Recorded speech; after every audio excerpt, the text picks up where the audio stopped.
This is my third video for BA LLB students, subject economics. तो अब हम इसमें देखेंगे ग्रोथ ओरिएंटेड डेफिनेशन जो हमें दी थी पॉल ए सैमुएल्सन इन 1948.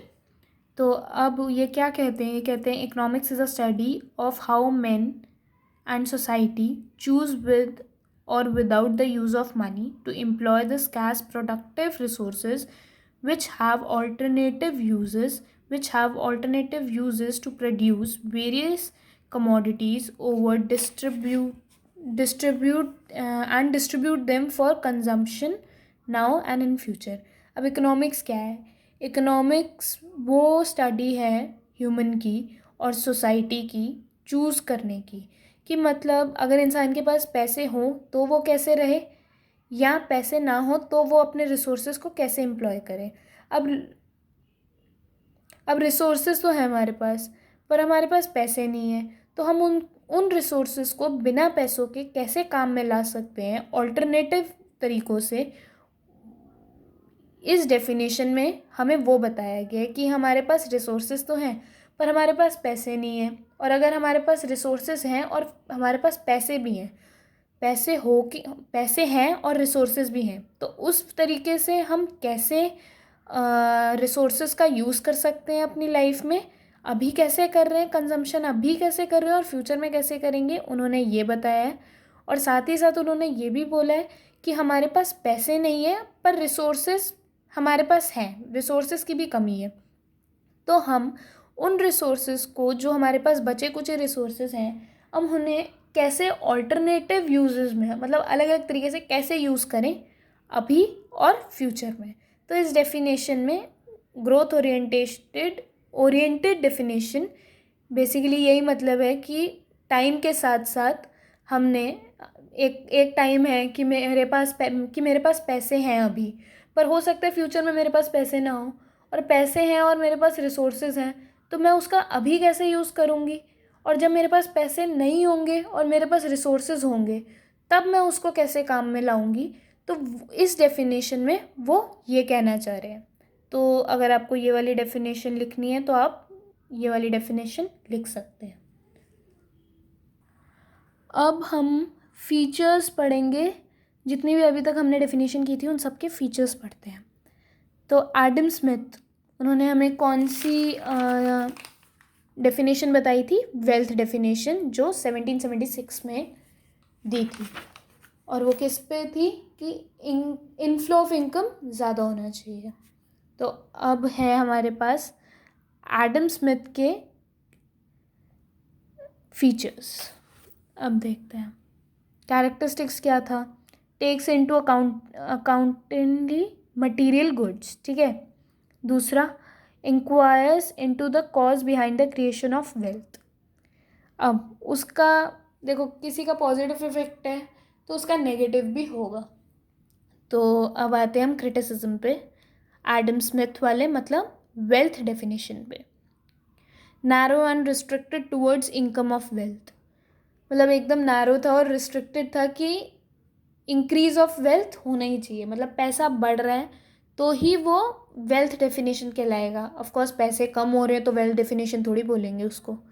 फिर आते हैं हम सेकंड पॉइंट पे, वेल्थ प्राइमरी. सबसे पहले पैसा आता है, इंसान दूसरे नंबर पे आएगा, मतलब wealth primary and man secondary, ठीक है.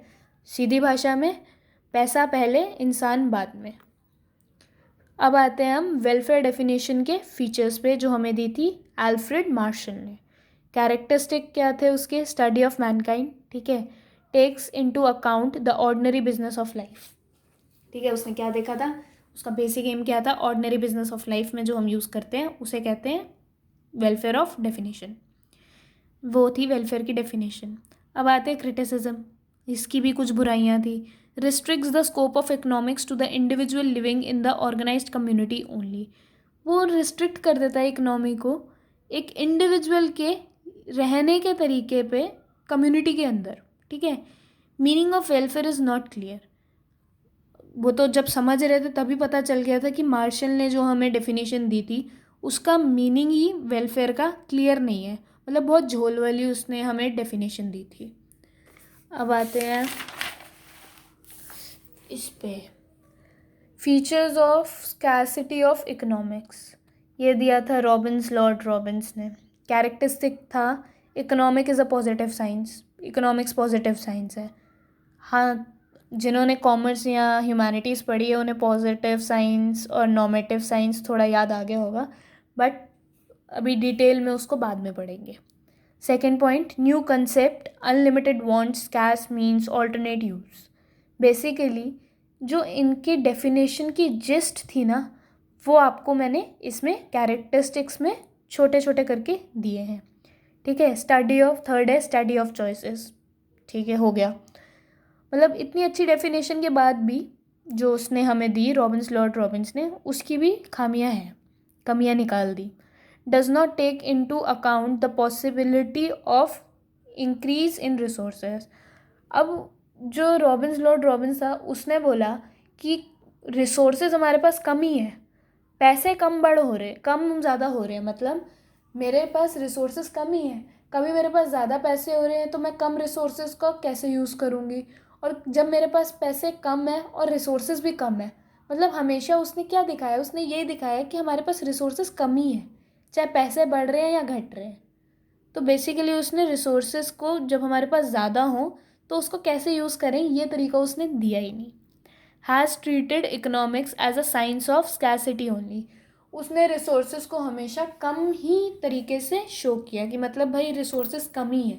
उसने ये तो बताया नहीं अगर रिसोर्सेज ज़्यादा हो तो कैसे यूज़ करें, तो इसीलिए ये उसकी डेफिनेशन की कमी थी।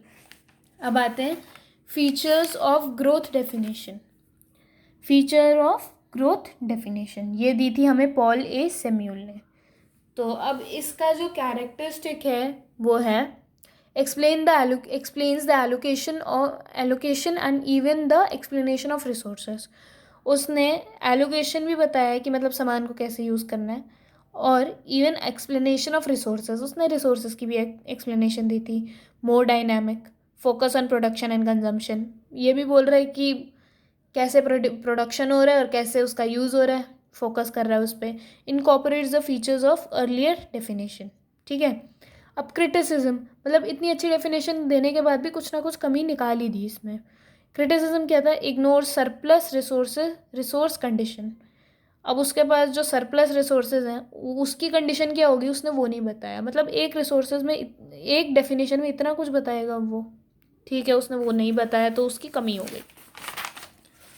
अब आते हैं हम features of modern economics definition, AC दास। ठीक है, अब मतलब मॉडर्न इकोनॉमिक्स वही है जो हम अभी पढ़ रहे हैं, तो इसकी अभी कमी निकली नहीं है।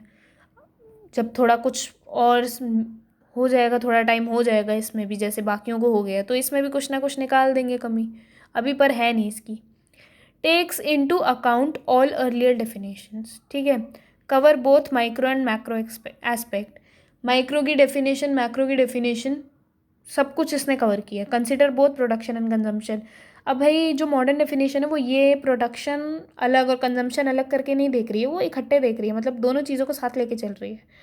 Takes into account the present and future times dimension, growth dimension, मतलब सारी चीज़ों को इकट्ठे लेके चल रही है अभी, मतलब वेलफेयर, मतलब ग्रोथ, ये सब इकट्ठा चल रहा है, मतलब जो भी है सारा कुछ अभी की इकोनॉमिक्स में साथ में चल रहा है। Relevant to present context of globalisation, इस तरीके से ये अभी की ग्लोबलाइजेशन को मद्देनज़र रखते हुए रेलिवेंट है।